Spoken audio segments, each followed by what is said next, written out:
YCP ప్రభుత్వ హయాంలో చంద్రబాబుపై నమోదైన కేసులపై సిబిఐ విచారణ జరపాలని దాఖలైన బిల్పై ఏపీ హైకోర్టులో విచారణ జరిగింది. ఇన్నర్ రింగ్ రోడ్డు అలైన్మెంట్ మార్పు, అసైన్డ్ భూములు, ఉచిత ఇసుక, మద్యం డిస్టిలరీలకు అనుమతి ఇవ్వడం, AP fibre net, AP skill development corporation వంటి వ్యవహారాల్లో పలు కేసులను సిఐడి నమోదు చేసింది.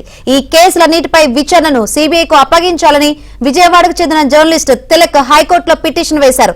విచారణ కొనసాగుతుండగానే మళ్లీ సుప్రీంకోర్టులో కూడా పిటిషన్ దాఖలు చేశారు. ఈ పిటిషన్ ను ఇటీవల సుప్రీంకోర్టు డిస్మిస్ చేసింది.